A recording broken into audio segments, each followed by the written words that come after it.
Hello and welcome to Think Like a Game Designer. I'm your host, Justin Gary.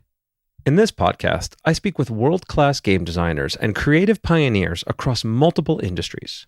Each episode takes you on a deep dive into the creative process, exploring the nuances of game design and the extensive cultural, technological, and business factors influencing various creative fields. Tune in for practical tips and inspiring insights that will expand your creative perspective, whether it's inside the gaming realm or beyond.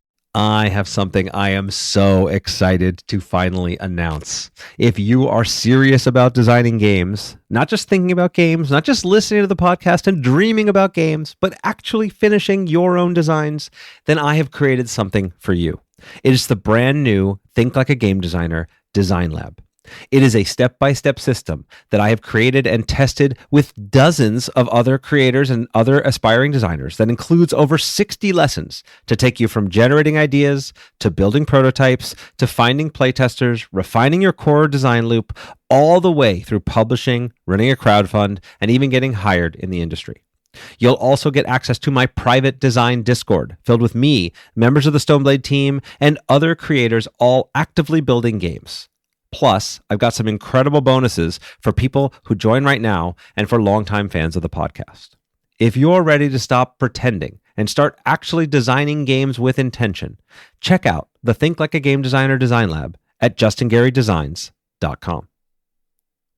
In today's episode, I speak with one of the smartest people I have ever gotten the pleasure to know and have deep conversations with, Mowshowitz. We were teammates together back in the Magic Pro Tour. We won a Grand Prix together, top 8 in a Pro Tour. We've gotten to do a ton of deep dives, and we tell some fun stories from our days playing Magic that have not just interesting backstories for people that are interested in that stuff, but also core lessons. I pull out what are the traits that made the top people successful, and then we dive into how does that apply to success in other areas of life. Z was a successful sports bettor and poker player and investor and crypto investor and worked at Jane Street. And now he writes about AI every weekday on his Substack. And we also at the end break into the threats, the possibilities, and the interesting things that can happen in AI. So there's massive amounts of stuff that apply to game design specifically, because he has also worked at Wizards of the Coast for a little while and worked on game design for a while. For anyone that wants to be competitive and how you think about the world, how you become adaptable in the world. And we start to have a real conversation in areas where we agree and disagree about what's coming in AI. And I do plan to have, I know it's a controversial topic. I've had several guests on the podcast, including Ethan Mollick and others that have talked about it. And I'm going to continue to talk about it because I think it's very important that we have the right kind of conversation about this emerging technology that's going to be massively impactful. So no matter what area you're interested in, playing games, making games, succeeding in business and life, or what the future is going to hold, this episode is going to have something really exciting for you. So without any further ado, here is Zvi Mowshowitz.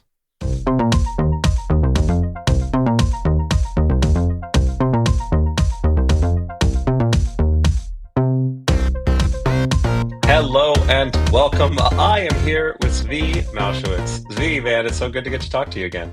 Yeah, it's been forever.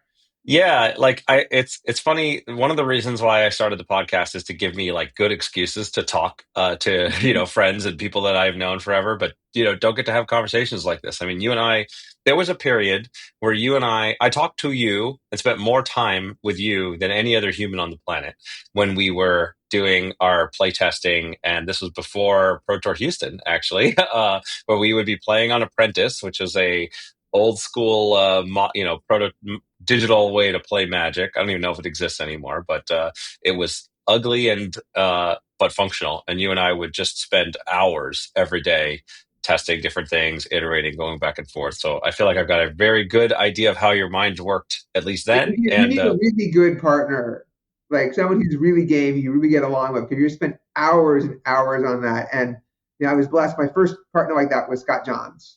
Like, I had lots of hours with, and then after Scott took a step back from the Pro Tour, I found Justin and you, and like that was really a relief, because like you don't necessarily know when you're going to find someone like that. And then we could literally like spend 2 hours, and then 2 hours more, then 2 hours more, and then like the one I remember the most is actually not Houston, which is obviously like you remember it because you won. I mean, for other reasons, but yeah, the one I remember most is Venice. Mm-hmm. Actually, just because there was that 2 week period where like the rest of the team was like, we're not doing this, and we're like, oh, we're doing this, and Yeah. then we sat down and we're like, for the next 2 weeks, we're going to test astral slide against astral slide.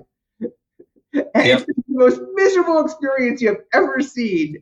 And we're both going to bitch quite a lot about it. We're going to figure this out and we're going to have this solved. And then we. Yes. Yeah, yeah, and and so for many people will not know what Astral Slide is. It was it was a specific Magic deck archetype that was part of the strategies, and it's one of the things that I kind of wanted to dig into here because one of my goals with the podcast is to kind of like bring out the universal principles that lead to success and creativity and achieving at these high levels, and I think this like willingness to kind of just work through the grind and the ability to have like to learn from losses and like dissect these like even unfun or terrible experiences is such a critical part of a lot of what I attribute my own success to. And I would imagine the same on your side. Like, where did you always have that? Is that just like something that, because it's pretty rare, I think, that people are willing to subject themselves to, what's not objectively the most pleasant experience, but is there's a fun of it, especially when you find somebody else to work with that has the same mentality. Yeah, I always actually struggled in my mind with this because like at some point that will would just kind of run out. And like I'd be like at a pro tour and just be like, can we skip ahead to see who won?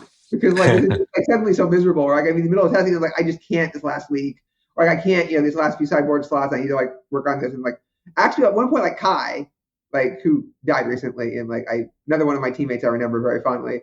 At one point, he actually decided, I'm going to go off and be a different team than you because you're not working hard enough, and I'm not winning enough with you on my team because like you just won't put in enough work. And that's just like that moment of like, I didn't even have a chance. I couldn't argue with him because like he really was at that next level at that point. And it's just like this moment of no matter how hard you're working, no matter how much you're willing to do what needs to be done, like there's probably someone out there who's like the next level above you, who's just going to put you to shame. And like we think that Kai makes it look really easy, right? He just made all the right moves all the right times. But like that was because he was crazy prepared. It was a lot of part of that. And like when I was succeeding, it was the same thing. It was like I was crazy prepared, and I just like would sit there and I would like endlessly take draws, and I would endlessly think about everything, and I would endlessly try everything, and like I got really efficient about it. I got really good, and then like with my second phase after I came back, after I left Wizards and like I had a second chance, I was working much more efficiently rather than like quite as hard because I had like the wisdom of those years and I was old and I couldn't put in the hours. But like back then I was just like, it didn't occur to me like this is my dream. This is the thing that I want to do more than anything, and it's a competition. And there's going to be, even after I make it to that room, there's going to be 300 people in that room. And 8 of us are going to make that stage. And only one of us gets to win. And like, if it's not me who puts in that work, it'll be Kai, right? It'll be someone else who does that, and they'll win. Yeah, that's right. And I think about the difference between, I had a lot of success throughout my Magic career, but that, there was that 1 year where I took a year off between college and law school where like all I did was focus on Magic. And that was a lot of the period where we were working together. And that's, of course, where I had my best successes. I won the Pro Tour. We won a team Grand Prix together. I won the World Team Championships, like all within the span of a year because I had the time and focus to just put in the reps. And so there really is no substitute for that. And most of the people out there who seem like, innate geniuses, which you do obviously need a base level of skill, but so much of that comes down to being willing to put in the reps. And then the other thing I want to dive deeper into with you is you talked about it being more efficient later. Can you, and this is not easy to do, but can you break down what does efficient mean? Like, where does that come from? Because that's an important puzzle piece too. Yeah, I think the efficiency came from this idea of I know what the right types of things will look like. I know what types of patterns indicate something is not viable. I know when I'm onto something. I know when like something is doing something sufficiently powerful, sufficiently promising, has what it takes. So like a lot of the things that I would waste time on early on would be I'd find something that's really powerful, but that had some pretty severe weaknesses potentially, or like some sort of inherent inconsistency, or some reason why it's never going to quite be there, or just like okay, this is just kind of a one note thing. It's like just this kind of strategy doesn't really work. Or like you'd play 3 games and then like you'd see certain patterns and you wouldn't jump to the conclusion of, oh, that means this won't work. And then later on, I got very, very good at, okay, I've played 2 games with this deck and I can just toss it in the trash. Like I know that like I saw those patterns. This is never going to cut it. Yeah. Yeah, that makes a lot of sense. I think that reframing efficiency as kind of more robust pattern recognition, I think is really smart. And well, for those listening that, we're starting this conversation talking about our Magic Pro Tour and playing Magic, but the exact skills are the things that have allowed us both to succeed in a variety of aspects of life. Like the pattern recognition when it comes to game design, I think is the exact same. Like the process of going through what I call the core design loop, where you have your inspiration, you kind of, create your parameters, brainstorm ideas, prototype something, test it, take the feedback from testing and cycle it back through.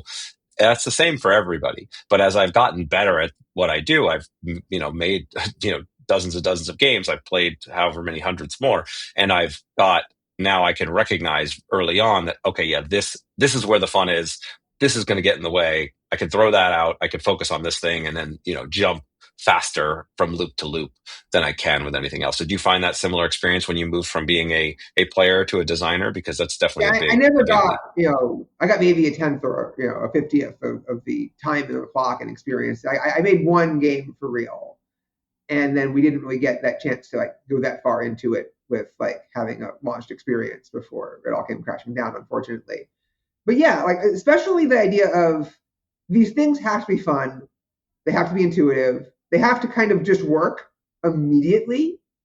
And no matter how clever you think you're being, and no matter how like abstractly, supposedly fun something is going to be, and how much fun you had thinking about it in your head, right? If you can't get that fun into someone else's head in 5 seconds, right? Like you just got to accept, I'm sorry, but no. And then, even now with my kids, the next level of like, oh, I realize how much every extra explanation, every little piece that I have to give them in order to get there, like defeats them getting into that point where they found the fun and they're in the loop and now they're going to think about it.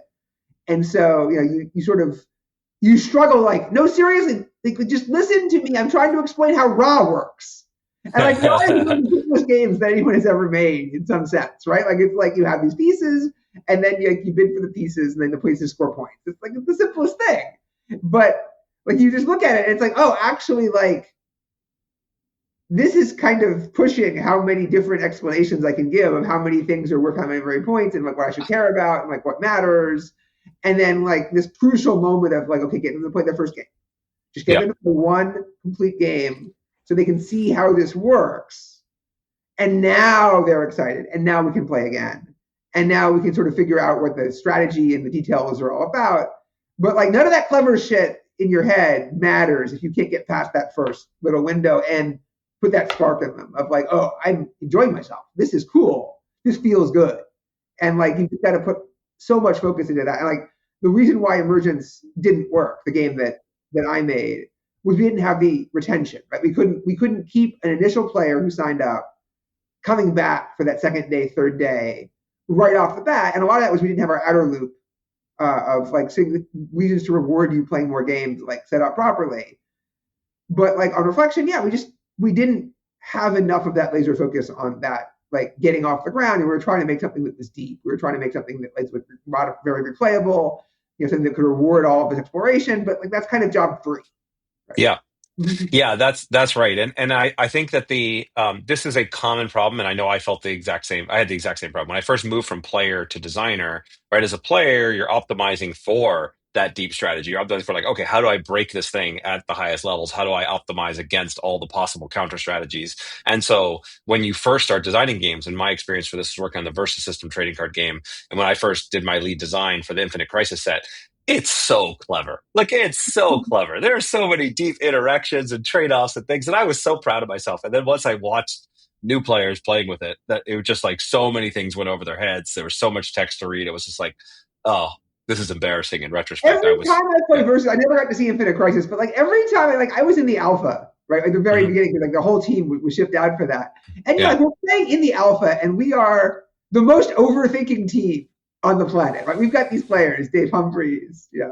we've got, Rob, and like we've got these people who will take like, 2 hours to play a Magic match if you let them, right? Like, and not because they're like trying to get any advantage. I want to know everything. I want to figure out every little detail. Like, and we're looking at these boards, and it's just these games will never end because we're just like, there's so many little, like, I can get +2 over here, and I can get +1 over there, and it's -3 if I do that. And what if I do that? And what if he does this? And what if he draws that? Like, when I can put this over here, when I lose that for the next turn, and just 5 turns later.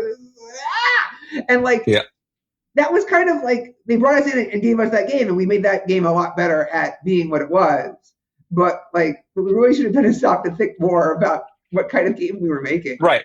We're making a game about superheroes battling, and we were in fact building a like tactical strategy game at the highest levels for competitive Right. We were play. trying to figure out how to make sure you actually like just get all your numbers to work. Yeah. And like, it was skinned as like, here are the X-Men and here are the Fantastic Four, and like, that's cool. But if that's what you think is cool, like, not everyone is the numbers nerd too. And Right. so, yeah.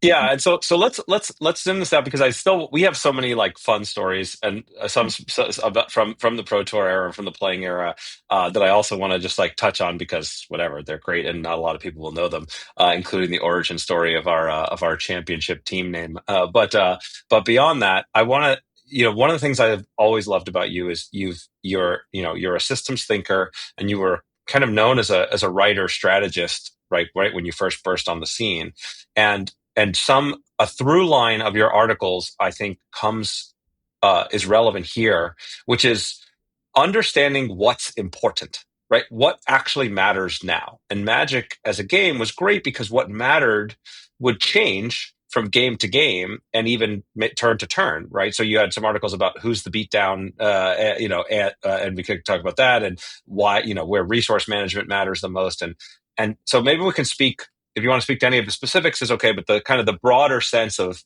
knowing what problem you're actually trying to solve and which one in the right order, and how you've either learned that from Magic or learned that and applied it. I kind of just think there's a really deep lesson here. Yeah, I think that's like actually the core thing I love most about the game from the beginning is you start with this completely blank board. There's nothing there. And like, there are rules about like, here's how creatures work. And here's how these different types of things happen. And like, here's all these intricate details about combat and all of that. But in a given game, especially early on, none of that necessarily made any difference whatsoever. And all the things you think you care about in one match, in one game, on one turn, could be completely irrelevant in a different one. And a lot of the decks were like, no, I want to focus on this angle of the game. And I'm going to attack you, like, I'm going to take out your land. I'm going to do land destruction, take out your land. I'm going to do a hand destruction, take out your hand. I'm going to, make it so that you can't ever cast spells, but the spells now cost like lots more mana to cast. I'm going to, blow up all of your creatures so that you could never attack me. I'm going to, just do direct damage at your head and ignore the entire game and make everything irrelevant. And you had these like completely different off the wall things interacting with each other. Or I'm going to do this combo and I'm going to go infinite. There's nothing you can do about it. Nothing you did makes a slight bit of difference when that happens. It's like one of my classics. And so trying to figure out, okay, how do I plan for all these different types of games that I can play? How to recognize which one is I'm playing right now? How do I choose which one I want to play? Right? A lot of sideboard strategies are often like, I'm going to change from playing this game to playing this other game. You're going to switch from this game to that game. So I have to switch from that game to this other game. And that's also why I think Turbo Land will always be my favorite deck, because it could take basically any role in the game other than just pure like lightning aggro. And metaphorically, you could take that too.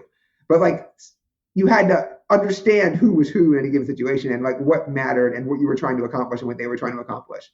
And it wasn't usually as powerful as the decks it was up against. And it was usually like kind of maybe supposed to not do so well. But because the player who was playing it understood how to pivot between those roles and understood what they were trying to accomplish and how all the interactions work, and the opponent almost never did. So like if you were on top of things, you could do really well. And if you weren't on top of things, the deck just didn't work. Right.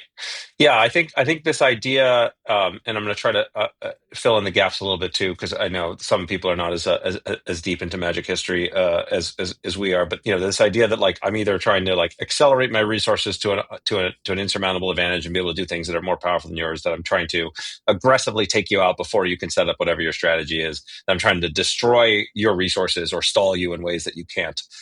You can't operate successfully, and I can accomplish what I want to accomplish. That the games will change who over the long term who's likely to win versus who needs to win the game more quickly. Like all of these things are different parameters that we have to jump around between as we play. But and I think that the ability and the skill to do that is one thing, and the other thing that comes through from your response I think is really important is your skill in piloting a given deck is often more important than having quote unquote the best deck, right? Like our Pro Tour Houston experience is one, right? As a team, and so we were part of the Year Move Games team, and we all tested and advocated different decks, and throughout the process, and the ones that we played the most, which you and I were both playing the Oath deck the most, Yeah. but we had Rob Doherty was playing the Reanimator deck, and Darwin Castle was playing his green black deck, and everything else, because there was so much versatility in the strategies. Being just really good with the deck that you knew allowed you to be better than you would be with playing a quote unquote objectively better deck against the field, which was a really fascinating phenomenon that I didn't expect to come out of it when we started. Yeah, there's definitely tournaments where it's like, okay, everybody play tricks now. Like, if you don't play tricks, you're an idiot, right? That definitely happens, right? You don't play Ronald Red in this tournament. Like, what are you even doing? This deck is like just better. And Right. then it's about like, and then there are definitely times when you guys gotta suck it up and be like, okay, I came here the night before. I realized I'm playing the wrong deck. I just have to switch to the right deck and then try to learn as I go and do the best I can. And this is probably not going to be my tournament, but you never know. And part of playing on the Pro Tour is in back then when you could switch decks like on the fly and such. Like eventually they prevented that from happening, but like it was this big cloud of unknown, and you had to like be able to understand when you had to stick to your guns because like I know this deck inside and out. Nobody's going to know what's going on. I know what's going on. I know how to handle it. I know how to pilot it. I have a huge advantage. Versus, oh, actually, like it's just not because they only takes you so far. Like bad deck is still bad, right? Like That's right. But like certainly you got to a situation like Houston was this amazing format where there were like tons and tons of different decks, and we had really good versions of at least 3 decks. And so each person would play a deck that was his style. And then so like Rob, we wanted to play one, this reanimator strategy, and then Darwin wanted to play, this rocket strategy. And like I would have been a very poor fit for either of those decks. Whereas like both of us were like very much like we're excited for the Oath deck, and like it didn't quite break my way. And also I got like I made some mistakes, but also like I just like didn't have the right bracket. But sometimes it doesn't work out, and like doesn't matter because like I think you were really on that tournament. Like I was watching you in the final day, and like it's like okay, yeah, Justin's playing at a level that like I'm not playing at with this deck. The same way that like I've had experiences like in Tokyo or like in my New York when I made the top 8. I'm like okay, I'm clearly playing this deck better than my teammates are. Yeah, yeah. It's that combination again. What matters here, right? Like, there's how am I able to pilot this strategy? What resources do I have? Sometimes there's only dominant ones. But for me, it was really funny. So my early Magic career, after winning U.S. Nationals, I was still in high school, and I kind of wasn't like seriously about staying and play Magic, but I was qualified for Pro Tour Rome. So I was like, why not? My dad wanted to go. So we would get a little family trip to Pro Tour Rome as I was starting college, and sounds great. And that was the Tolarian Academy Pro Tour, which, everybody was playing this like broken combo deck. And then there was another broken combo deck that I didn't even know about when we got there was the High Tide deck. And then I had kind of not been playing that much Magic. And so I asked a friend to mail me their Tolarian Academy deck, the Yeah, best deck to play. yeah, And it didn't show up in the mail before I had to leave. So I just didn't have the deck. And I had been, I'd been testing it remotely and, doing the apprentice thing like we talked about. And so all I had was my Pro Tour Jank deck, which was like a definitely weaker deck, but one that I had used forever in just in qualifiers and random. I just knew it inside and out. I just had it still with me. And so I just took that deck with me and I modified it to just be an assassin against what I knew the best deck was. And just like then ended up making top 8, and was very close to winning that whole thing, because I just knew the deck so well, and I knew Yeah, how to play it against every opponent. I really thought that was one of my biggest missed opportunities personally, because I was very much a combo guy, but I didn't move fast enough to acquire the cards. I didn't understand the cards were going to be as big of an issue as they were. I had kind of an ugly feeling about walking into infinite mirror matches in that area, like for various reasons, and so I didn't have it. And then I tried to tune Recursive Rival, but that was just like an awful choice. And so like even though I think I had a very good version of what I was doing, like that was just not even, and I would and I feel bad about it because like I literally had a proxied version of a standard deck that I had tuned at the same time that was like probably a better deck than the deck I played in extended, because like it was just a ridiculously strong, like, okay, if you don't run into a Force of Will, this deck is just going to win. And like, can't play Force of Will because it's standard, but like, and I had to cut 4 cards, but like, oh my God. And just, I just sort of punted that opportunity of like, I'm not going to go in and do the hard thing, and I'm not going to like patch the UG field and do what it takes to make this happen. And I think that was very much I'm never going to let this happen to me again. And then it never happened again after that. Yeah, well, and this is, I think, the thing. We've already talked about work ethic and sort of the ability to figure out what matters, and being able to shift gears in the right situations. And I think the other common thread I see in the people who are most successful on the Pro Tour, and again, I think in life, is that ability to internalize those lessons, right? Like you lose all the time. You could have everything set up right, the right deck, the right strategy, even be well prepared. And the odds that you win the Pro Tour are still pretty low, right? Like it's just not an easy thing to do. And so you're going to lose more often than you're going to win everything you're trying to do. And for some people, they would just complain about getting unlucky or bad beats, and they would vent and they would move forward and not learn anything. And for other people, it'd be like, nope, this is the lesson I take in. This is how I'm going to be better. Let's go again. And I know that you have that skill, because we would dissect every single game we played and every single thing, like turn by turn, card by card, playing out every scenario. Have you found that applying in your future things in life, or do you know where that, like, did you find that similarly as a consistent trend through the other people that you've worked with or played with? I think very much so. One thing that strikes me is early on in the Pro Tour, that wasn't just true. The whole like, well, even if you are coming in there and you're laser focused and you're the best, like no one ever was, and you're prepared to win. Like Kai did win, 5 in a row, like, and all of that, right? These things do happen. And I definitely, looking back on my early career, I feel like justice prevailed in terms of my results, like in both directions, right? I feel like the times that I did really well, it wasn't luck. And the times that I didn't do so well, it also wasn't luck, right? Like I can look back and be like, okay, yeah, there's obviously some variance, but like it actually was really hard to miss day 2 if you were supposed to do well. It was actually, reasonably likely you're in hit top 16, if not top 8, if you were supposed to do well. Sure. I think that like, but I think, and the same thing is translated back to my experience in the regular world. Like there's tons and tons of luck, right? There's obviously luck in terms of the opportunities you're presented to you, in terms of like, where you were born, how you grew up, what skills you have, what contact you have, et cetera, et cetera. But in the end, when you look back on it, it doesn't look as random as people like to think. And like, I'd say sort of the randomness is almost like the right effort can fail, but the wrong one can't succeed almost ever in the places that matter. And like, whenever you look at the people who ended up doing well, they did something really right. And like, even if they got really fortunate, even if they kind of won the lottery in some sense, the lottery winners who don't have it, they're broken 3 years and they're gone, right? Like metaphorically and literally. Yeah, I think that's right. I think that there is no, and again, when I talk about like winning, yes, like making day 2, making top 16, pretty consistently, we all were able to do at our peak.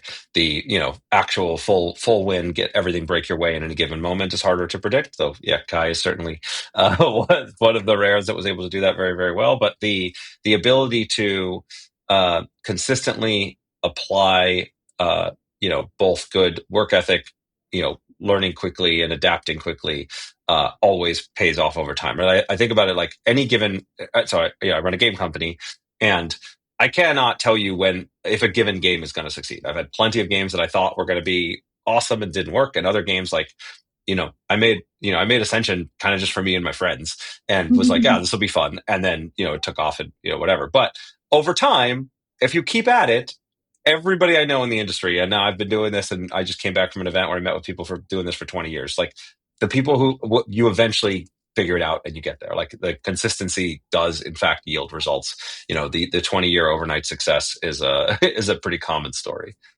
So I wanted to also jump into the I don't know if you're okay to talk about this, but Magic really transformed you, not just in your your career and opportunities, but even physically it transformed you. If I remember the original makeover story and how that went down, I would love for you to share that, because I think it was a really fun and unique experience that would be good to share. Yeah. I mean, obviously, there's ways in which that could have been remembered and gone very differently, but it turned out really well, I think. So basically, after I told the story of Rome, where I basically kind of just blew it. Right? I was like, I knew what I was supposed to. I knew in my heart what I was supposed to do. I really did, and then I just didn't do it until it was too late, and then I had to basically just die.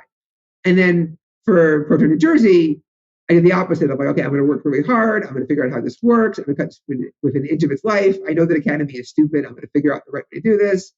And then, built the best version built what I strongly believe is the best version of the best deck. Got really close, and then we're in the top 8, and I'm the number 1 seed.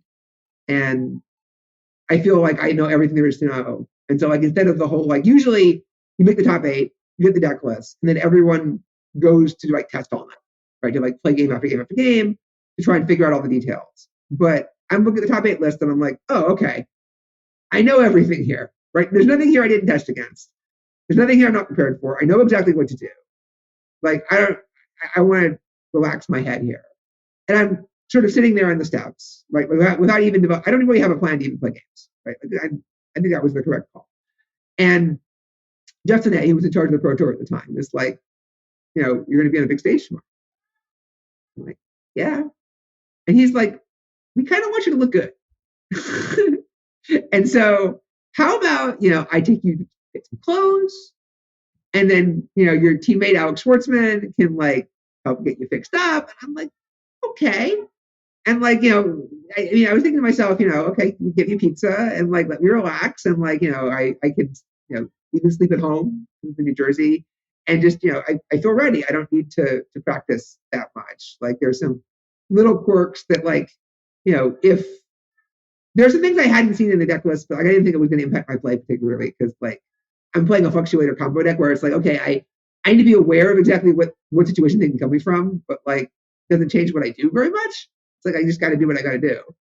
And then, so Jeff Tanez takes me out. We get some clothes. It's okay, sure, whatever. And then we get back to the event, and Alex Schwartzman has brought in these 3 gorgeous Russian women. And they proceed to give me a complete makeover. Right? In every sense, my hair gets cut within an inch of its life, and they do various. I don't remember the details of exactly what else they did, but you remember, things are in sinks and things are being, variously chipped away and operated on. And so, I walk in the next morning, and everyone is like, "Who is?" And I even had a giant beard, I think, beforehand, and I shaved it all. And I come in the next morning, and we don't tell anyone what is happening, right? It's just going to be a surprise. So I walk in, and everyone's like, "Who is that?" I'm like, no, that's me. That's the guy from yesterday. Just, this is what he did while you were testing games and figuring out why he only has 2 islands in his deck. And cycles. And okay. And then, I would get to remember that. And that was pretty inspiring, because it's okay, yeah, you can look good if you want to. You can be that guy if you want to. And this was before I, got a handle on my weight. This is before I, got a handle on a lot of other things. But I think it definitely greatly assisted me in knowing that stuff was possible. But I put my mind to it. This other stuff was pretty easy in some sense. You just gotta power through it. And my only regret is that I didn't realize the one key piece of information about that tournament, but that Casey Vaquero was cheating his ass off. Yeah. that was the only thing I had to deal with to stop me from. But I didn't realize to be loud about that, and things happen. Like it turns out that like if I had to do it over again, I'd be like, I'll do it, but you've got to get me a completely mid version of my deck. Yeah. Like, Yeah, no, there's a that this is a was a common problem, and it was my problem in Pro Tour Rome because in the top eight they would require us to de-sleeve back then, yeah, and so we had to. You could see and tell from the discoloration and some of the markings on the back of the cards if you were clever and or willing to cheat that you could deduce what people's cards were and or shuffle the right cards to the bottom. And when I played against the eventual Pro Tour winner at that time, he could tell when I had a key card in my hand, the Pyroblast, because they were, and so he was able to play around them or not around them successfully. So it was not cheating per se, but definitely a an advantage that should not have been part of the gameplay because he could just read my hand based on the markings on the cards.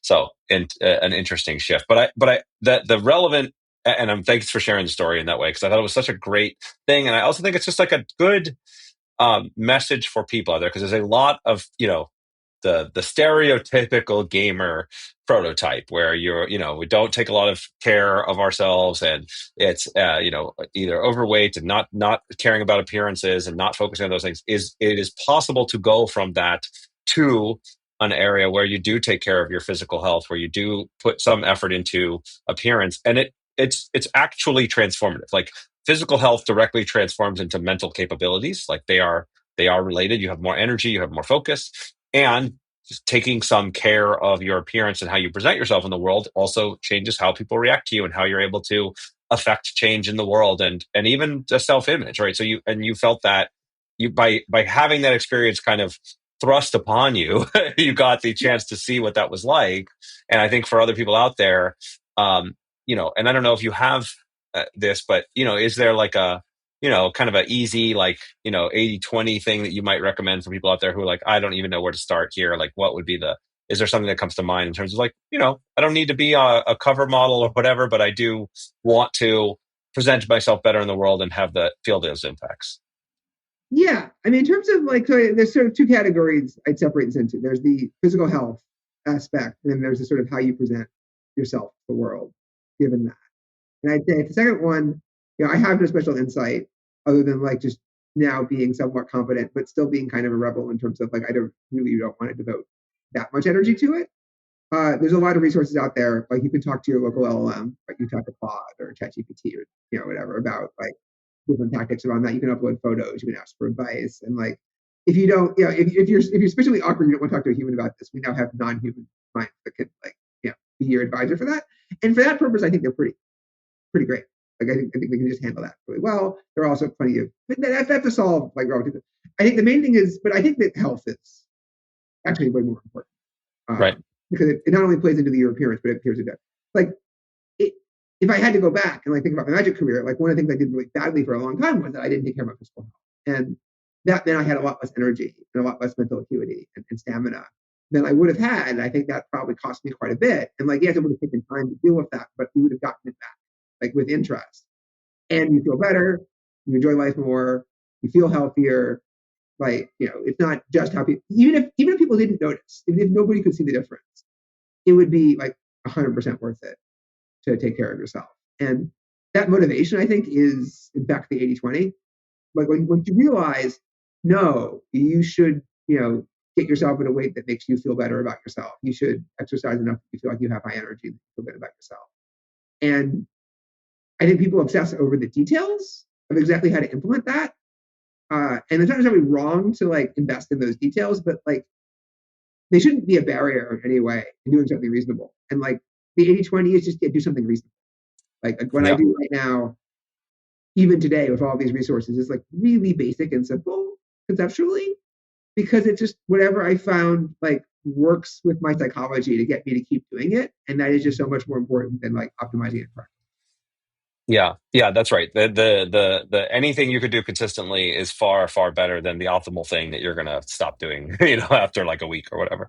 And that and the deep recognition that, like, because this was a big shift for me too. I mean, when I was in my Pro Tour peak, I was like 40 pounds heavier than I am now, and not taking care of myself, because I viewed like exercise and health as the thing I wanted. That I want to do as little as possible that I could get away with, and try to get results without, as opposed to just realizing that like the time I put in is like easily 3x or 4x returned to me in like quality time and life and energy and attention after. So it made me shift my mindset quite a bit. So I think it's just an important thing. I don't get to talk about it that often on the podcast, but it's like one of the keys, I think, to success that I see, and everybody I know that does this consistently over the long term. You have to manage your energy and manage your health in some form or another. So I think it's a good share. I'd like to shift us to our team play and the illustrious history of the team Illuminati. I'd love to share. Well, let's talk about the origin stories, and we could share some fun anecdotes as we want, because why we became the Illuminati and how that came about was pretty hilarious to me. Yeah, I mean, there's two origin stories. Obviously, the origin of like how this came to be a team, and I think that like I'd worked with Alex Schwartzman for a long time. We knew we got along really well. We worked well together. We traveled together, and like even if like this wasn't like the very best player on the Pro Tour to be partnered with, that was like, I think that like people put way too much emphasis on, I'm going to find the best two other players, just abstractly good at Magic players, and then put together a team and then figure out the synergies later. And I think the teams that succeeded were very much, we are three friends. We are three people who know each other, who get along, who like want to spend time with each other, who want to invest in this and work on this together. And like, even if like in terms of just pure play skill, like it's not quite there, like that's okay. And like, of course, sometimes you get like, Dirk, Marco, and Kai are like both. And then it's like, well, that just lights out. But if you had to choose one, I think like you definitely wanted to pick play with your friends, like play with people you care about. I think it was so much better. And then, originally we thought like we'll play with like Pistolnik, because that was like the traditional, like the three of us, But then like it was clear Pistolnik like wasn't actually in for the Pro Tour, right? In a real sense, like he wasn't dedicated to this thing. It wouldn't make sense. Like qualification forces you to scramble a bit. And then we figured out Justin made sense on both angles, right? Like you were always like obviously a really, really good player. Someone I was clearly like getting along well, like we were to be teammates in other ways. It all made sense. So we decided to give it a go, and that just like worked really well right from the start, because like we had that we can spend hours together preparing thing, and Alex didn't really want to spend that kind of time like in the lab, right? Like in the training grounds, like the same way, but he was really good at like figuring out how to communicate with us and how to work together with us and how to like be part of the team even then. And like, you don't really need everybody like always theorizing like in that lab at the same time. You need two people, right? Like even though it's a team of three, you really need two. And so a lot of our training was like, I would have, the first team and I'd have ABC seats. And then Justin, you would have ABC. And then I would draft for my three people and you would draft for your three people, right? Like either in person or on Apprentice. And then we would play all the games out, just play them out one at a time, because like, whatever. So the draft takes 3 hours or whatever it is. But like you learned like every little detail and you had everything in your head and then you can talk about it. And then, so we prepared, we worked it out. We solved, like there was that first tournament. It was like, there was this secret that basically you drafted white in seed A, I believe, that like the top like 5 teams figured out. And that like everybody who figured it out and did the rest of their homework did really, really well. And then like most of the field did not realize this and just walked straight into the magic traps that like follow from like someone realized this from the start. And then we also like understood a lot of the dynamics of like, okay, this is how you like make sure that like you're putting them to decisions where they have to like, all their options are bad, and you're like preserving your options, and like no matter what they do, you have a good choice, and like you're planning ahead. You notice what matters. You do all these systems, and we had good communication. Yeah. And the one thing we didn't think about at all was, what are we going to call this team? Right? It never occurred to us to care. Right? It just was like completely like, I don't know. And like, we get to the tournament, And like, we all look at each other. We're like, what's our team name? We don't have one. What's our team name? I don't know. I don't know. And I forget who came up with the original team name. But like, basically, we call so back after I top aided Chicago with a Fires of Yavimaya deck, I wrote an article that then got stretched into, I believe, 7 or 8 parts by the way that it was presented by Jeff Finet and the Sideboard, which was the official Magic website at the time. And I was happy to split it up because you get paid by the article. And like, I was talking about every card in the deck, including all of the lands and the Birds of Paradise and the L and how they fit in. And it was all like actually really good strategic content, in my opinion. I think it really helped people who want to play the deck. But yes, splitting it up into 8 parts was kind of ridiculous. It was, My Fire's part 7, My Fire's part 8, and so it became and like, and like, this was a running joke that like this was insane, and like, I think no problem. I mean, the man's got to earn a living, and like Magic doesn't pay very well, right? So like, I was like, I'll take, if they're happy with this, like they're all the right length for like what posts should look like. It's like, I don't mind. And then like the joke was like, okay, we'll call it My Team Part 17, right? Because it's my team, right? Like, yeah, sure, why not? And then like we play through day 1, and we win every match in Sealed, because like Sealed is something we actually did practice, not just the draft from day 2. And I've always like really intuitively rocked like Team Sealed really well, and we did a bunch of work on it. And we knew what we had to do, and we let me do a brief overview for those that are not following. So the format of this event, it was the first day is Team Sealed, which means you open up a bunch of product and then you build 3 decks out of the collective product, and you need to understand how to do that. And then the second day and the finals were Team Draft, where you'd have a row of your 3 players and the row of the opponent's 3 players, and then you would go around in a face-up draft and draft cards all the way through. So that's part of why the player to the left drafting white meant they had the best protected spot to get all of the white cards, because the 2 players to their right would be passing them on the 2 cycles through the best cards. And so there was the different strategies that came through there. But just I want to just kind of provide a little bit of extra context. Because like sort of the natural thing with the way that like the early picks in packs, like the best commons, and like the person would naturally end up in like red and black. And then you were playing right opposite it, and it was very easy to end up in a situation where like those good cards like didn't work against you, and like you had the advantage, and then you could distribute those cards on your team to the other players, and like you just and you could put your opponent to points where like they know there are 2 good cards for one of their people, and then one of those is likely to come back. There's a lot of strategy that comes into like how you natural like thing that you fall into by default, and it just gets completely annihilated by the strategy, and there was no like counter where if you know your opponent is doing the thing, like by the semifinals, like all of us were basically doing roughly the same thing. Like there was no like natural like superior counter, and then you just like pure draft. Yeah. So anyway, all right, so we crushed it day 1, then we moved to day 2, and it's like us, and we're at 8-0, and like there's like one, and it was looking good, and then I think it was actually still Jeff Finet, and like he talks to us, and he's like, your team needs. But it wasn't until after day 2. It was after. So we crush it in the draft portion in day 2, and because then it was clear we were going to make in this case the top 4.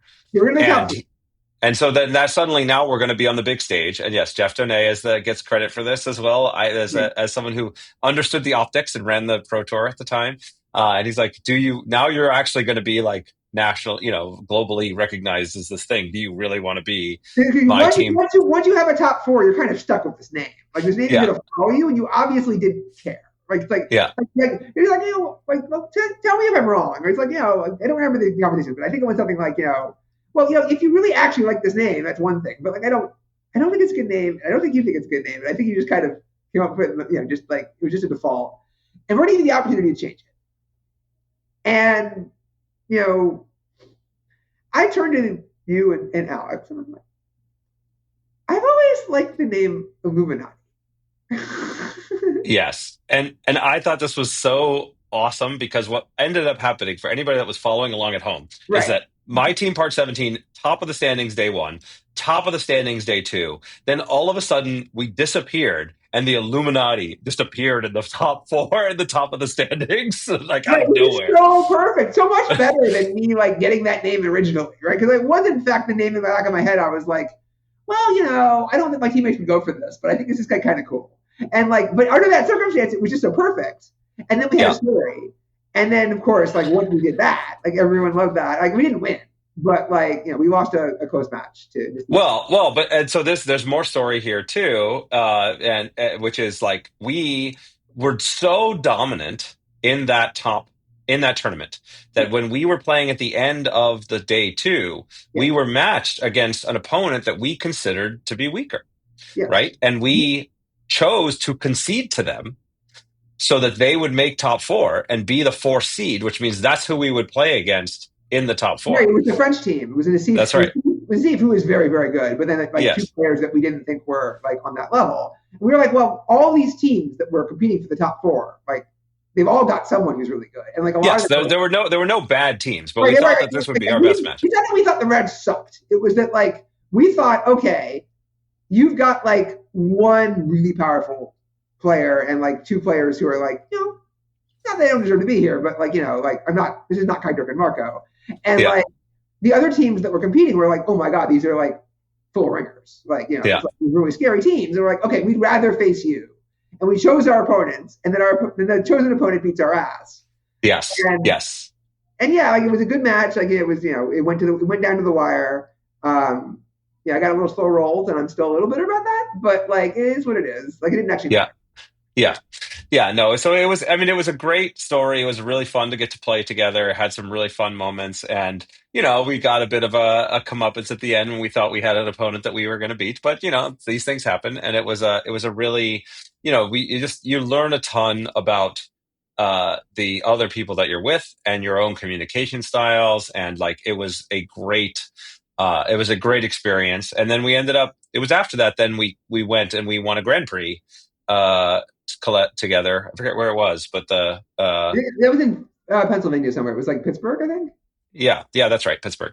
And so we did end up taking down a championship not that long later. So it was a really fun. Yeah, and that one that one felt so smooth. It was like, there was only the problem with those Grand Prix was that because drafts take so long, right? Like I think you had 3 drafts or something like that in the second day before you hit the cutoff to 4 teams.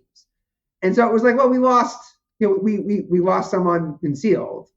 And it's like, okay, we're going to win all 3 of our matches, obviously, in the Swiss, unless we hit like one of, 2 or 3 teams that are like actually fun. It was so skill intensive. It was just so skill intensive. And then you played best of 3 matches. So like you could randomly drop one match, but like you could actually just give yourself a large advantage. Right. And like probably only two out of the 3 of your team needs to win the match. And that's right. And so like literally going into that tournament, I was thinking to myself, going into the day 2, I was like, wow, we're coming from. My biggest worry was just when we have the tiebreakers to make the top 4 after we win the first 3 rounds, so that we can then move on, was like the thing that like I was most worried about. Like not like will I be able to win the matches, because and it doesn't not the other teams like weren't good or didn't deserve respect or anything like that, but like it definitely felt like no, we were operating on a very different level because like we really had a lot of time together and we understood how the formats worked.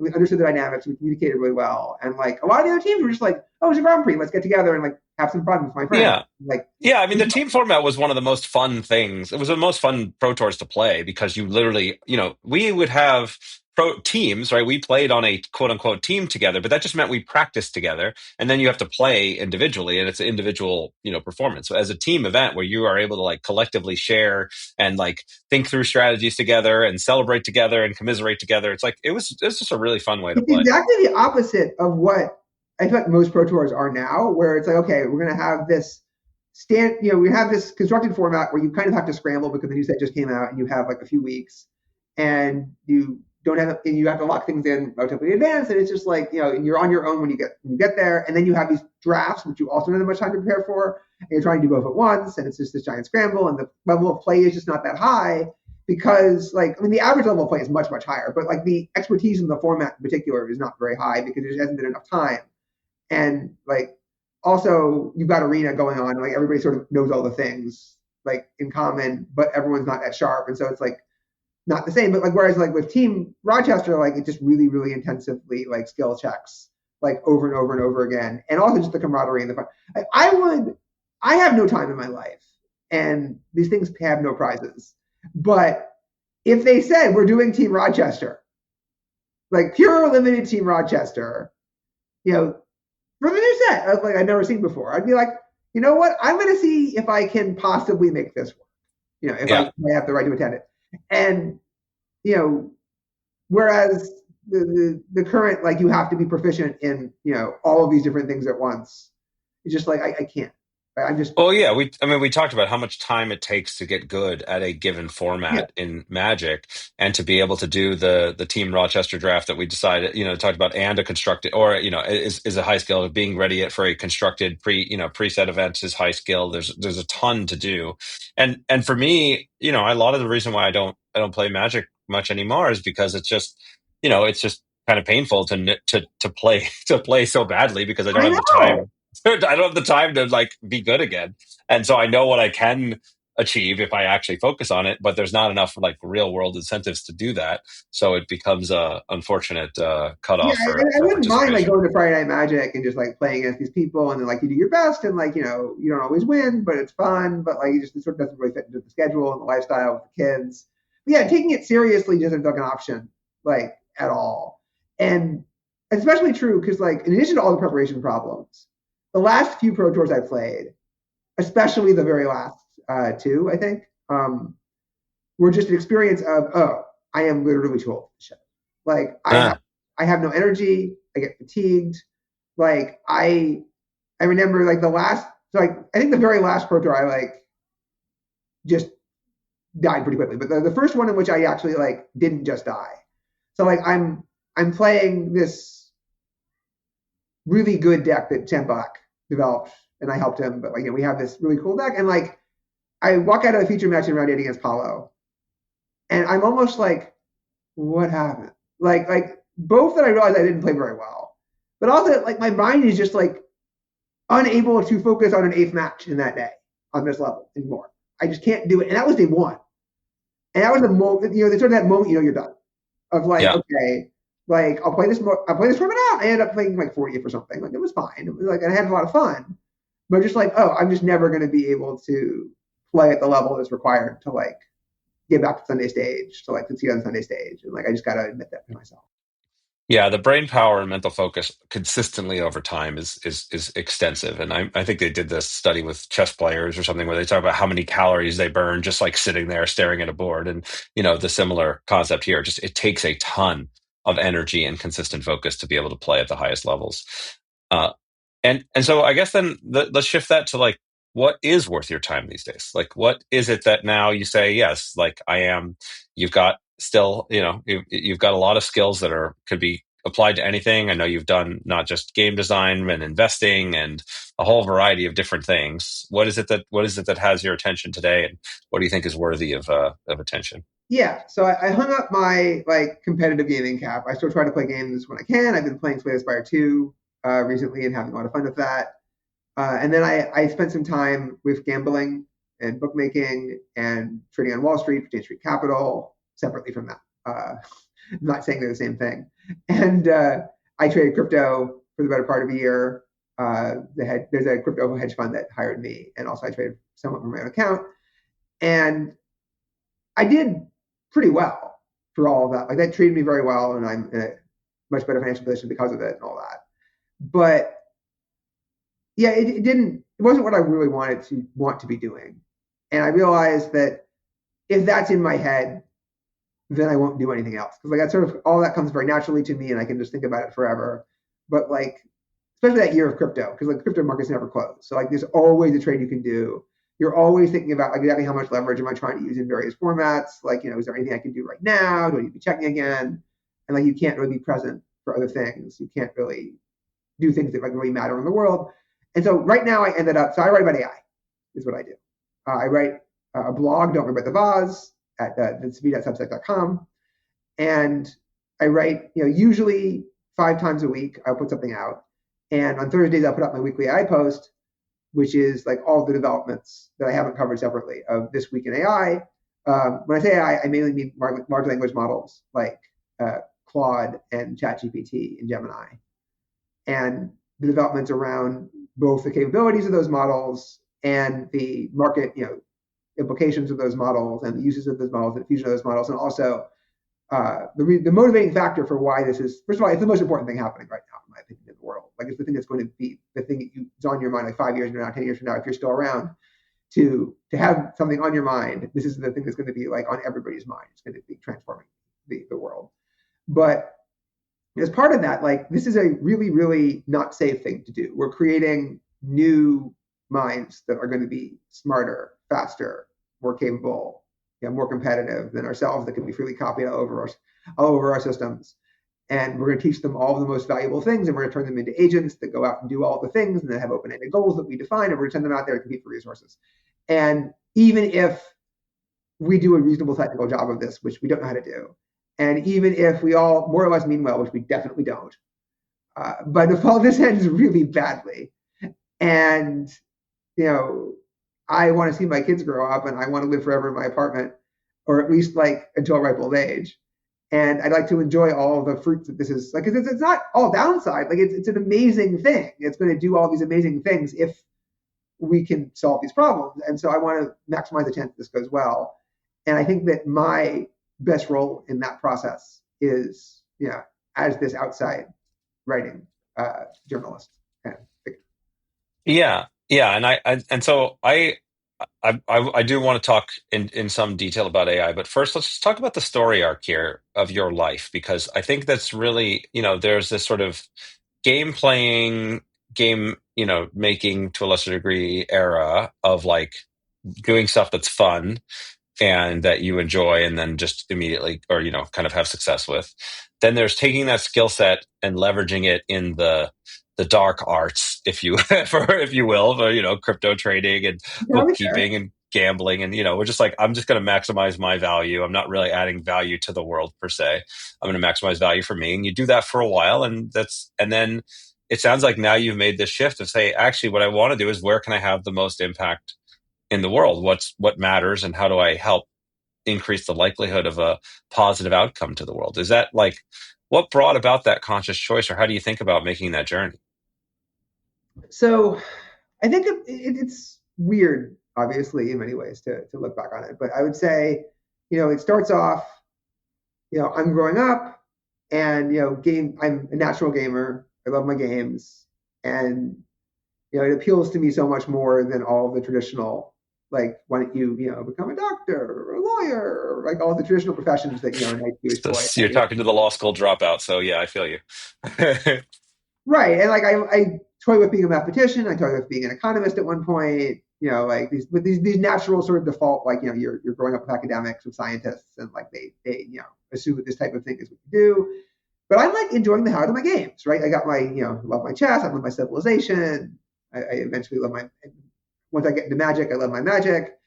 And it doesn't, I think to myself, all I want to do is play games and make games. Like, this is just all I want to do. And worry about the rest later. And I spend my college years basically playing Magic, professionally, like, on the Pro Tour and like for real money and like for serious. But, I basically don't care about the rest of my college experience beyond like passing. And after that, I'm like, okay, I'm going to give this a shot. It doesn't pay that well, but I want to keep doing it. This is exciting, and this is historic, and this is, I have a chance to be one of the best, and I don't want to pass that up. And I just really, really enjoy everything about this. And my goal was, I'm going to go join Wizards R&D. I'm going to help make this game. And that's actually the only thing that kept me in college. To art, like, I think in the end, like, or at least it was a big contributor. It was like, okay, they don't hire people who don't graduate from college. So you got to graduate from college, because at the end of this, you're going to need that degree in order to get the job that you want, same as everybody else. And so I ended up playing on the Pro Tour for about 10 years. And, it's one of these things where like you play until you burn out. You play until it's no longer fun for you. And that's what happened. By the end of it, I was like, okay, it's not that the game has changed, the game has stayed the same to a large extent. And like, I've done this enough times that I don't really feel like I need to do this again. And then I got an offer to help make Cyberpunk TCG, which was coming out, not Netrunner, a different licensed Cyberpunk TCG. And so that was out in Denver with some complete upstarts. And I moved out to Denver, and I tried to help them out. And in some ways, I look back on it, and it was like really, really, like, I had no idea what I was doing. And I was like socially inept, and I was like really stupid. But in other ways, I look back on it and I'm like, yeah, I did a really good job with some of these things. And like, it was a really fun time, and it was a really great group, and I'm very glad I did it. And then, around that time, I'm starting to get I have some friends, and then like the betting thing starts to come into possibility. I start with poker, and then because they couldn't really pay me a salary after a while because the game was struggling, and so I would play poker to support myself, and then I would go to the office and I'd get some stock and I'd play some for my time instead of money, and I'd play some game, and I'd try to make the game as good as possible. I was the head of their game design area, and then after that, I moved into sports betting. So this was kind of by accident, but I had a friend who I was staying with for the World Championships in Magic, and my friend was like, "I found an exploit. I can double our money." And normally, when someone says that, it's a scam, right? Right. I don't want anyone. It's a surefire bet. You can't lose. No, actually, we said this, like not in those words because we're self-aware, but he's like, "I know how this sounds, but no, seriously, you can't lose." And if that had been, all but a handful of people, I would have assumed it was a scam. But I knew this person really well. And I was like, no, there's no way. And this moment of okay, how much am I willing to lose when this turns out to be a scam, because this person walked into a scam. Right? I thought there was almost no chance this person intentionally was trying to scam me. But the chance that they could have been scammed themselves and right, pulling you in. Obviously, this can't be what it looks like. It can't be this easy. Right? There's going to be something stupid going on. But it turns out this person was right. It really was that easy. You really couldn't lose. Not just that we won, it's that we literally won an unlosable game. Yeah. Yeah. And this was a trend I noticed in a lot of people in the Magic community. The top tier players either ended up in investment banking, sports betting, crypto, any of these areas where are the kind of, mathematical probability thinking and understanding the broader spectrum of what matters here could easily be leveraged for a lot of dollars. I went down the poker rabbit hole myself for a while and made a bunch of money playing online poker. And then I realized after a while that I was like, what am I doing? I would make money overall, but I'd have days where I was down, of course, like everybody. And I was like, wow, I probably shouldn't have woken up today. This was a net negative overall day. And I'm like, when I had good days, was I adding any value to the world? Literally all I did was take money from people stupider than me. I did nothing of value at all. I know, and the thing about poker is that I really enjoy poker in small quantities, especially in person, hanging out with people that I want to hang out with, which can include just random people at a casino. Most people are pretty cool, and talking to them for a while is pretty cool. But yeah, if you're playing you've got 10 tables open, then that's kind of crazy in terms of you're just mindlessly clicking over and over and over again and pursuing your strategies. And everyone I talk to about it, no, it's a miserable experience. It's no fun. It's just a grind. And yeah, you don't feel like you made the world a better place. And sports betting for me was much more, it was always interesting. It was always a great puzzle. It was always a really competitive, interesting game. And were you were on the bookmaker side or the bettor side? I started out as a gambler. I started out as, me and my friend partnered up and we took, we're gonna let it ride. We're gonna take our winnings and we're gonna try and bet normally for real. And we started out with a few strategies that, he taught me, he knew how to watch sports, so I'd identify stuff. And back then, it was pretty Wild Westy. It was a lot of mistakes were being made in the mathematics of various odds. And a lot of people were pretty dumb. And so it was pretty easy to find edges. And so we rapidly compounded the edges. We opened accounts at various different sports books. We had various things and we did really well. But then the Safe Port Act happened, where the U.S. government decided to randomly decide to murder gambling units for the lulz in an unrelated bill. And at that point, it got much harder to move money around, much harder to get your money down at good odds. Things became more risky. And I had previously had a conversation with the head of one of the sports books where they had inquired about the possibility of maybe recruiting me after because what they noticed was that I was very, very always there and very price conscious and fighting for pennies, little edges and really, really paying attention and really putting in the work. And that's a lot of the skill set that makes someone successful as a bookmaker, from their experience. So they talked to me about this. And then after we worked pretty well together on some side stuff, I was okay, given the situation, I'm now willing to consider this. And I thought I would have to move, actually. I thought like I'm gonna have to move to like Curacao or Antigua or like where, something like that. And like turned out no, I can stay in New York and I can do it. And it's like legally in practice probably fine. And like we have a legal opinion that what I'm doing is legal and that like, I have full permission to just like rat on the, tell them everything that I know about, everyone higher up in exchange for, you don't care about me. I'm no one. And so like I felt comfortable with that and I took the job and like they treated me really well. And then I had the much more fun, in my opinion, and much more interesting puzzle of how do you adjust the odds? How do you like deal with the game to all the people out there? And I had, I think I would have a lot less fun if I had been at like a more generic place, but instead I was at like a place that catered to like the smartest gamblers in the world, basically the most like the top of the pyramid that were playing against each other and against me. And then like I would, I'd be battling and trying to read. I'm basically trying to get soul reads on the situation and on people and like what's going on, constantly adjusting in this iterated game of cat and mouse for years. And that was great fun. There's all these great mathematical puzzles and statistical puzzles to solve. There's all these different like mysteries to unravel. You were playing this game and then like, it was like really, every individual game is completely random, like what happens. But over time, like there's so many different games that like the truth wins out. Like you get rewarded, you get justice. And, I did that for 5 years. And then, I took a shot at like doing a startup didn't work. And then I was like, okay, I have a kid and I need some money. So I went to, I hadn't unlocked, I hadn't gotten liquid yet. I needed some fun. I needed to support the family. So then I looked for a job trading. I just wanted to do the full thing. So I met a guy at Brevin Howard, a different firm, who was pitching an idea. And then I said, well, if I'm going to consider a job at Brevin Howard, I should check to see who else is available. And I remember Jane Street. And then I said, okay, I'm going to do an interview at Jane Street, see what happens. And I send in the resume and they do the first level they do on the phone. And so I get a call. I'm like, okay, hey, the guy's like, my name's Sam. And I'm doing an interview. And so this guy named Sam starts asking me all these probability questions, like, these like manipulations of, basic toy math and probability stuff. And then like, by the end of it, he's like, you know what, let's just bring you in. Like, let's skip steps 2 and 3. We know you got this.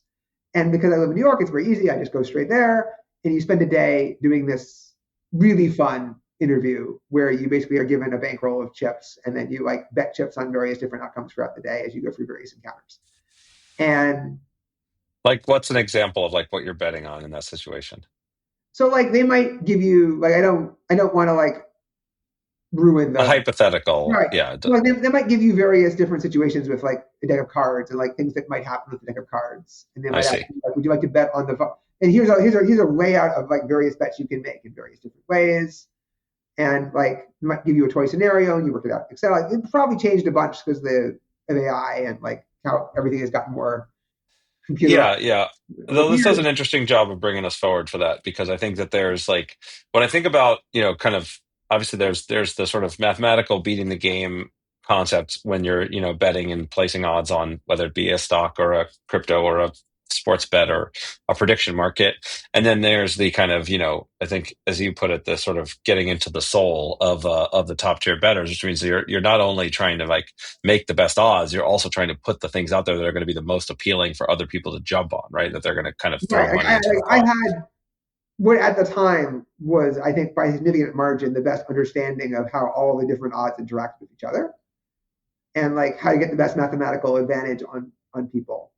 But then I had to then, try and convince people to give me the wagers that would give me the advantage, and also convince the people I was running the company with, because I wasn't one of the owners, to like let me do my thing, right? Like it would often look pretty scary, and some of them would get like pretty upset sometimes with the things I was doing, and think because they didn't understand like what I understood, right? Or it would look bad in the moment, or like I gamble on this game and I think I was like 55-45 and then like it came up 45. It happens.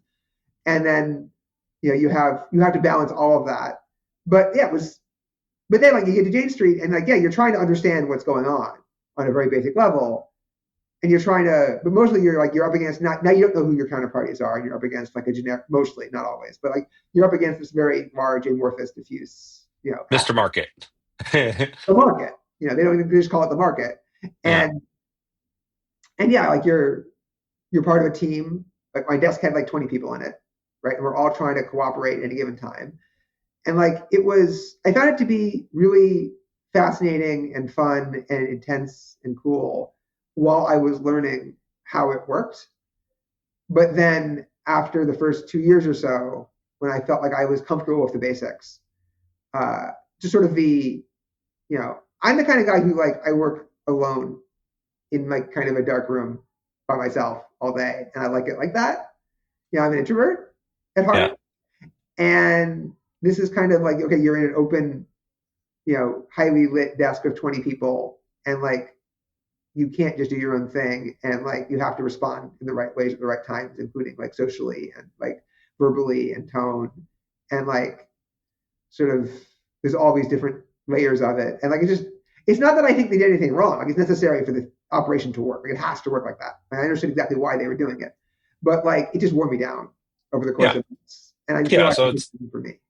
Yeah, so something was maybe right for a little while, and then wasn't for you, and then you're now. I really love the people. I still love the people. The people at Jane Street are awesome. They're like kind of people I want to hang out with. I want to be friends with them. I want to work with them. But at the end of the day, it wasn't the environment that lets me shine. And maybe if I gotten there when I was younger and had a more adaptability to that kind of thing, it would have gone better. But I realized, no, not so much. And then when COVID happened, I was like, but no, it was like a kind of a little bit too late to go back.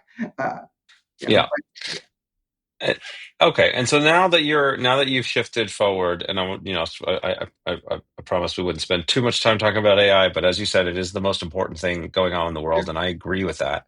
And it's very interesting coming from my perspective because I do recommend your Substack. I read it, and I've written some articles about AI myself, but not nearly nothing like the rate that you are, because I think changing the conversation quickly and having this conversation publicly and helping people understand what's coming, the supersonic tsunami, I think, as Elon Musk put it, is the most important thing happening right now for no matter what industry you're in, no matter what you're doing.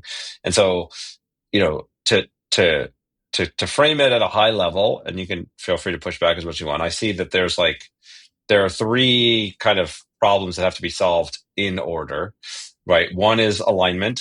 And that is this AI that's going to be smarter than us and more capable than us has to be aligned to global human interests. So not only like go rogue on its own for whatever reason, but also not be controlled by some hostile entity or authoritarian entity.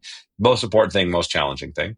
Second is a distribution, which is making sure that everybody gets the benefits of this, and it's not just one or a few corporate overlords that have all of the advantages, and everybody else is jobless and has to beg for scraps. And then three is a shift of meaning, right? Where we move, I think, beyond. The ideal world is that we're moving beyond capitalism in some form because you shouldn't have to work to live because abundance exists and humans can't really add economic value, and we have to figure out what does our life, how do we spend our time, and how does life have meaning after that?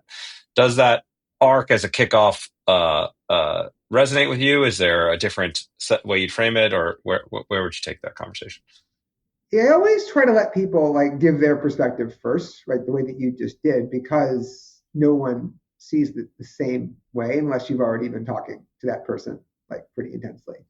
I would say, there's a lot of details there that don't match the way I would think about it, but in very broad sense, I think that like that gets a lot of things right, like much better than most people. So the first most important thing it gets right is this idea that we are going to face multiple different kinds of obstacle. And if we fail at even one of them, we could get a very bad time in various senses, even if we succeeded with the others. So, even if we got the AIs that we wanted to get, right? Like if we then don't distribute, I think steps 2 and 3 are like the ones I agree with much more than like the description of in detail in step 1. I think those you got pretty close. So like the step of like we need to distribute. So like this idea of, okay, we've got really capable AIs. And if we have really capable AIs, then in a real sense, we have abundance. Right? We have abundance of physical goods. We have abundance of availability of various services. We have abundance of intelligence. Nobody should have to want in the way that people currently want. I mean, like obviously, like you shouldn't stop wanting things, right? Like if everybody got everything they wanted, that actually probably wouldn't be good. Yeah, and I don't think this is an issue. Like so in my sense, like I think solving the latter part of this curve is the easier part, Totally right? Because agree. I think like we played games for a living for a long time, even when there wasn't really a lot of financial. I mean, even being at the top of the Pro Tour, the money was not like amazing. It was we did it because it was just super fun, and like people still will like you can find joy and challenge and competition and status games and all of that stuff without money on the table, without it having to be economically valuable. Like I think there's tons of room for that. We're always going to want stuff. We're always going to find things that are scarce because that's just how we're Yeah, programmed. It's just right. If you assume away, right? So like, if you assume that they're like, okay, there's really is abundance, and we're not talking about like twice as much stuff. We're talking about like 100, 1,000, a million times more stuff. We're talking about basically more than enough stuff. And so when you talk about this, like if we don't give everybody what would today be considered a very good standard of physical well-being and living, that is a choice. That is a policy. That is a choice of whoever or whatever controls the distribution of physical resources to not do that. But like, it's a very, very cheap choice in an important sense is to do that. And then the question becomes, do you get upset that this isn't sufficiently equal? Like your share of the pie isn't right, or many people are very used to like having much more than an equal share in various ways, and then are they upset about the fact that other people who used to be below them are now equal to them in a very similar way? How do you deal with these issues? I think that's a very solvable problem. I'm not especially worried about it. I do think you have to worry a little bit about like certain people who like are what I call anti-normative, like actively don't want good things for people. But I think that most people really do, and even most people who might gain power like really do, even if we lose like the plot on that. And then there's the meaning question. I'm not as relaxed about that as you are. It sounds like I think that we are people who got a chance to be extraordinary at something that we really loved, and like found a really good match for that.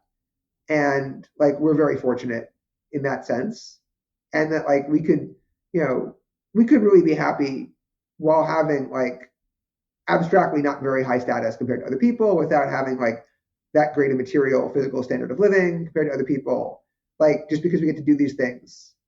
But like I'm not sure everyone's built that way in the same sense. Yeah, this is why I think these conversations are so important. And we can start here with this stuff because I think this is relevant even outside of the AI question, right? Like, Yeah. where do you find your sense of meaning and status and purpose? And where do you find a sense of like growth? Like, I think there are certain things that you need to find. When people talk about the meaning of life, right? It's a very fuzzy term that most people don't understand. I think it comes down to very practical things. Like you need to feel connected to something that's bigger than yourself or to other people. You need to feel like you're growing and you're making some kind of progress in life.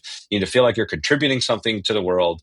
There's an intrinsic drive to create and to build some stuff, yeah. And there's some amount of like just pure celebration, like joy and like gratitude in the moment. If you have the right combination of those things, you will feel a sense of meaning in life, and that can come from we got to be the best in the world at a card game, which is super random and like whatever, but cool. But then it doesn't matter if a machine is better than us at that, right? Like we know who Magnus Carlsen is as an incredible human chess player, even though machines are better than us at chess and have been for some time. And so you could still get status that way. Or you could still get your status from saying, you're a dad. Like you can be the best to your kid and you can have that relationship. It doesn't matter that you're the best in the world at a card game or any other damn thing. If you're great to your kid, you can get value for that. Or one of the things that's really relevant in my industry is people are very worried about artists, right? Like, because AI can generate beautiful art at a touch of a button and just say a sentence, and there's people who make careers out of building illustration. I hire dozens of artists to make art for our games, and it's a fulfilling, great career. And so if they lose that, which is highly at risk, it's a big concern. But the question is, if you didn't have to work to live and you just loved to make art is there still going to be a value for art? You put your kid's art up on your refrigerator, not because it's great, it's because your kid put effort into it and you love them.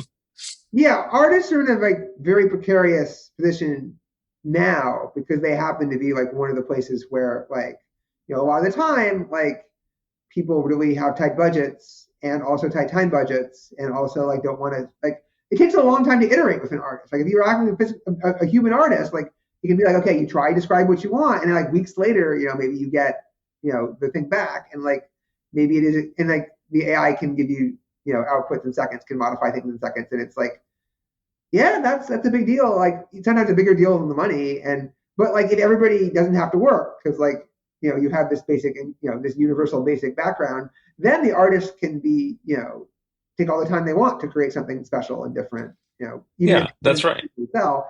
Yeah. So like, I think that's a sort of a medium term, like temporary, like problem where they're especially hard to hit. And like, I'm very sympathetic, but like, it's a sort of, when that happens to everyone, right? And the question becomes like, when AI comes for everyone's job, the way they're coming for the artist's job, right? And like artist is like one of the ones where we're sort of attached to the idea of, the human thing is inherently better because it's human. Yeah. And like for now, nobody's complaining about it taking away accounting jobs and legal jobs. I mean, if you talk to the lawyers and the accountants, then I think you're fine. Yeah. But yeah. The people who are, yes, anybody, if it's taking your job, you care. But Right. like I'm paying close attention to the zeitgeist on this, right? And again, the board game community in particular is very anti-AI, and I try to understand why and where and what the specifics are, and the art seems to be a very big particular one, because I think, whatever it is, 10%, 12% of the planet is using AI, every week, according to recent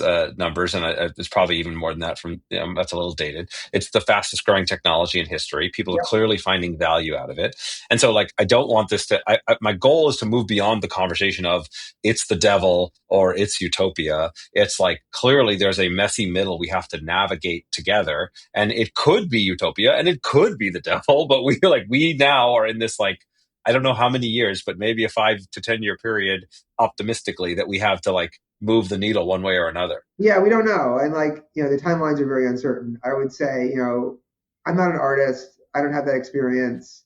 My instinct is that, you want, to the extent possible, to make this similar, while it's at roughly its current level, or like, somewhat beyond, where the same way that like, artists now use a lot of automated tools to make their art better and faster and cheaper and better, and like, explore their creativity, and that like there's no reason you can't use these AI tools the same way, and that like, if you really cared about the quality of your art, right, even if you would ultimately want something that came from technically a prompt or a series of prompts, like you would want to hire an artist who understands art deeply, who knows how to make the most of that, and like maybe that comes out of more as one tool among many.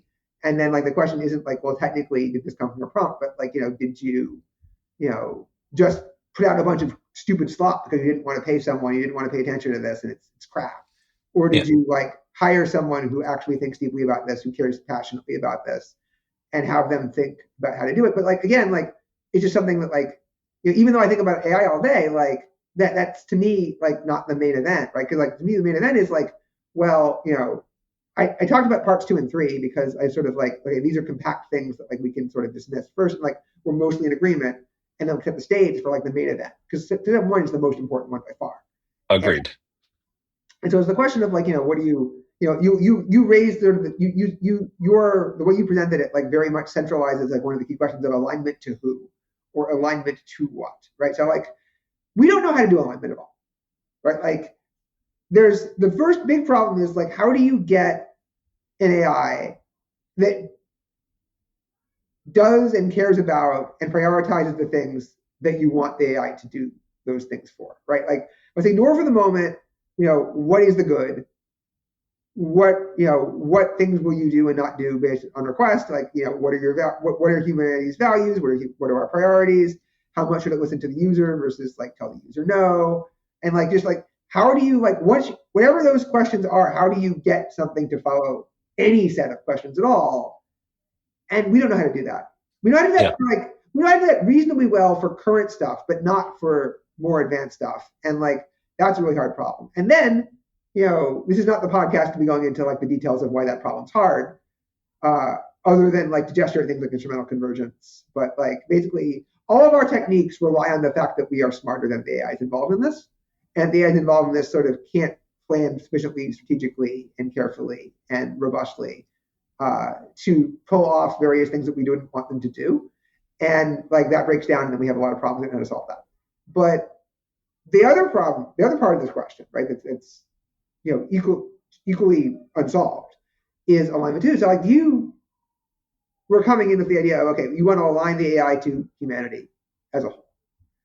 And you don't want the AI to just do whatever the user tells the AI to do, because that would be bad. Now, there are a lot of other people who think, oh, you absolutely have to align the AI to exactly what the user wants to do. You have to make sure to empower the individual. If you don't do that, then like we are not free, or we will get, there will be some sort of oppression, or, a number of... Yeah, if a centralized place is given the power to decide what humanity's values are, or what, for example, like Anthropic with Claude, they created a constitution that they've made public that's like, here are the values, here's how you think about stuff. This should be the fundamental, principles by which you live, which I do encourage anybody out there that's interested to read, because it's a fascinating read. And other people have different philosophies. Like Elon Musk's like, well, Grok's going to be maximally truth seeking, and that's good enough. And others are, that I know a team that I know at the Venice AI, they're very much in that you should have full autonomy of your AI and you should have full anonymity, and that's how we protect everybody. Like people have different philosophies on this, as they do with everything else. But I think that answering that question is probably the most important thing. Right. And nobody has a good answer to this. Like all the answers we know have fatal flaws, right, as they're currently envisioned, even if we can solve the technical problems. So like if you go the route of the AI will follow the person, then inevitably that means effectively the AIs are going to be sent out there to compete for resources, to compete to accomplish the goals of the different humans. The humans will need to turn over their decision-making and actions and strategies and resources to their AIs to effectively be the things that act in their stead. We will rapidly lose control of the situation for all practical purposes. The AIs that are better at convincing humans to turn over these resources, that are better at competing for these resources, that are better at getting copied, et cetera, win out over the others. And very quickly, we are irrelevant, and then very quickly, we are probably dead. So that solution really doesn't work. The solution of being maximally truth-seeking doesn't work for the very obvious reason that maximizing truth-seeking doesn't maximize anything else securely.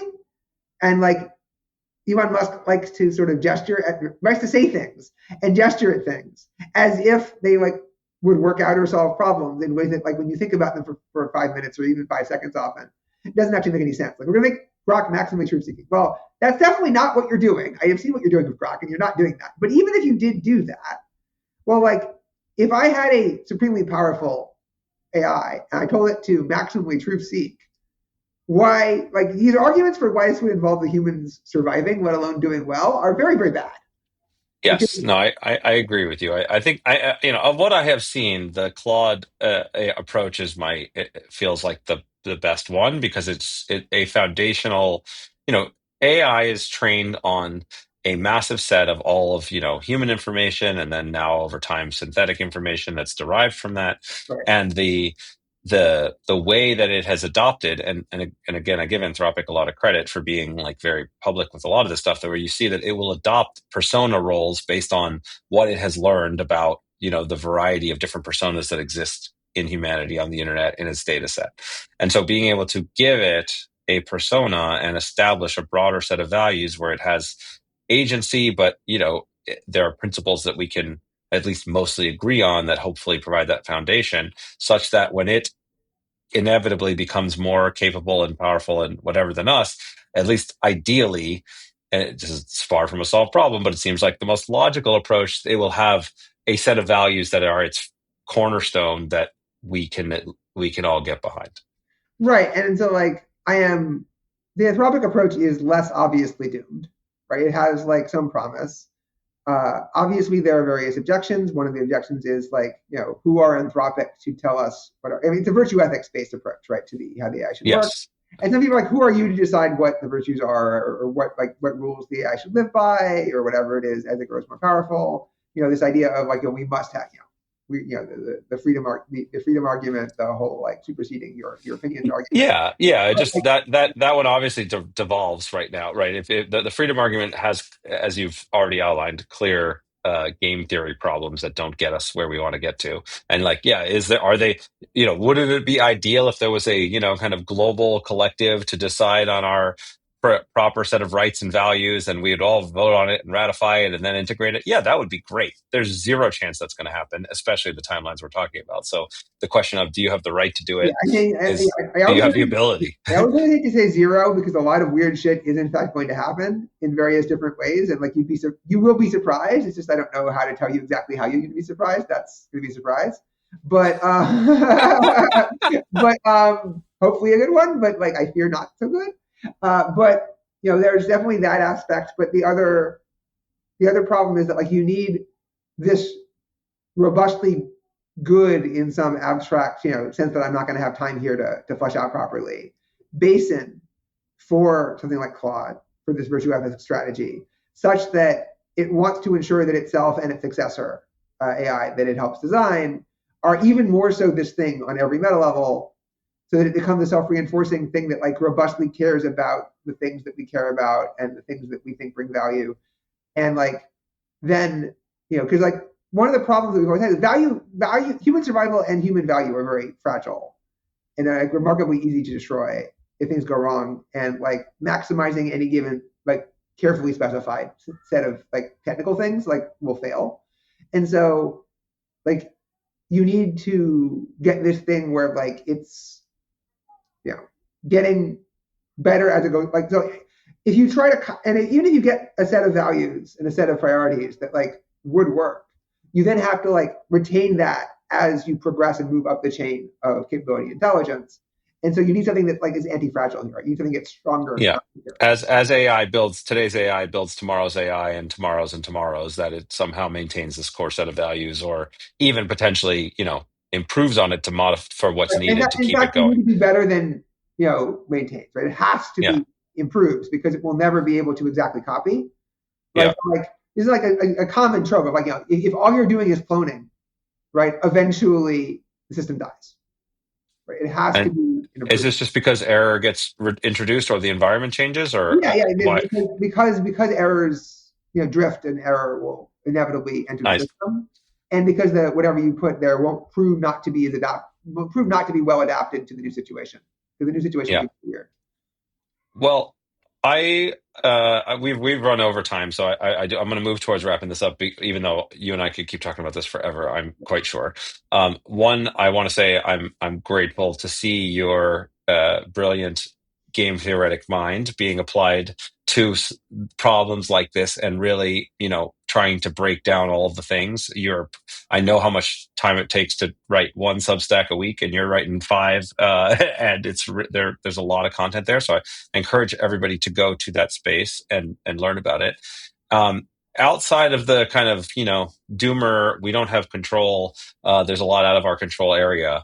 I would like to end in with a sort of positive and proactive mentality, and of what people can and should do to help maximize the outcomes being positive for themselves and their families. And I'll say from my perspective, right, on this, I will to give you some time to think about that. I encourage people to just use the frontier models, like play with them, like, and that means you got to pay the $20 a month for. I think Claude is probably the top one right now, but any of Claude, Gemini, or ChatGPT, I think is fine. Spend some time playing with it, at least like a 2-hour block, so that and ask it and push forward, so you can kind of feel what that is. And then I think it's participating in this conversation, whether that be through following Substacks like yours or mine, or Ethan Mollick's a great one. He's been a guest on the podcast as well, and others, where you can see what the frontier thinking is, and then to start with, communicating, so that if we were going to have any hope of global or even, nationwide governance rules that we agree on, we have to start that conversation with politicians in the public sphere. And so I think moving those steps forward and engaging in that way will both prepare you personally for where AI is impacting your own career and life and can be powerful / a threat, and how you can see where the societal conversation is going and how to impact it. Yeah. Is there things that you would either add or disagree with from that? I would affirm basically all of that. I write very much a lot of words, and I would not suggest that most people read all of the words on my Substack on a continuous basis. But I do think that you should look at the things that are relevant to you. You should pick the sections and areas that are relevant to you, and then decide whether you want to expand how much of that you do or not over time. But it's a really hard problem to be productively involved in. I've been tackling that question for basically 20 years in one form or another, first in the background and now in the foreground. And Eliezer Yudkowsky was one of the first people to understand the problem that was coming. And his response to the problem was, I need to teach people what I call the art of rationality, how to think better, because if they don't think better, they won't be able to understand the AI situation. They won't be able to help. And they will only make things worse and screw around. And I think that strategy largely works. That is an illustration of just how tricky it is to try and do useful things in the situation that actually attack the underlying issues. And so don't get discouraged if there's no obvious here's the heroes and here's the villains, or here's the direction we need to move and the thing we have to do and here's the thing we have to not do. But I think there's one basic thing. It's that we really, really would benefit from the ability to pause the situation if we need it. Not that we really want to do it right now, or even plan to definitely do it in the future. But right now, if it turns out that we are not ready and we are about to do some really, really stupid things, because someone else will do the really stupid things first if we don't, it would be really nice to have a third option of what if none of us do the stupid things. And right now we don't have that ability, but we could. We just have chosen not to invest in it. Yeah, moving towards an ability to create a global, pause or slow down, or at least giving us that time to reflect makes sense. And individually, you said something here, which I think is going to be a great way to wrap things up, right? Which is that, teaching people the art of rationality, right? Being able to individually pause, reflect, adapt on what's happening, and not just have to break things down into a clear, binary black and white discussion. And in many ways, that's what we started talking about when it came to success in Magic, right? Being able to be adaptable, to understand what matters in that moment, to recognize that what matters now is going to shift over time. And that requires just, some practice and putting in reps. So it means engaging with these materials and not just, dissecting, okay, wait, what's really happening here? What's the incentives of the person behind this? How does this change the equation? And there's, to solve hard problems, or at least wrestle with hard problems, that skill of adaptability, I think, has been useful throughout our careers and will continue to be incredibly useful as the world radically transforms.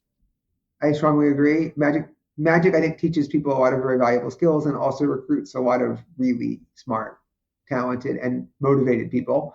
And I've followed a principle of making friends with and also hiring and working with high-level Magic players to a large extent, and they have never let me down, basically, except for the Chiefs. Well, everyone else has never let.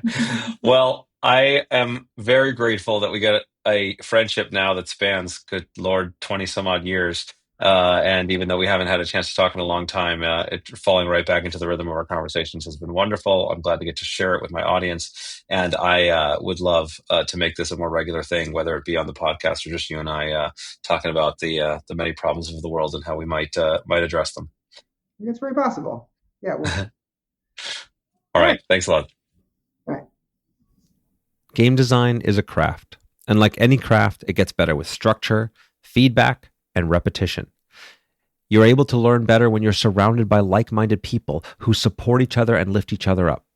The Think Like a Game Designer Design Lab is designed to give you all of that. Over 60 lessons from idea to publishing, a private game design Discord, and exclusive bonuses for those who join now and have been longtime podcast listeners. It's also the lowest price I've ever offered these exclusive lessons. And so you don't need to wait for a new class or wait for another opportunity. This is the opportunity. If you're ready to level up, if you're ready to build a career that you're passionate about, build the game you've been dreaming of, this is your time. Go to justingarydesigns.com to learn more. And thanks for listening. Thank you so much for supporting us through your pledges, podcast reviews, and enthusiasm on social media. It has been such an honor to be able to do this podcast for so many years and have such incredible guests and insights to present to you. This podcast would not exist without your support and your help.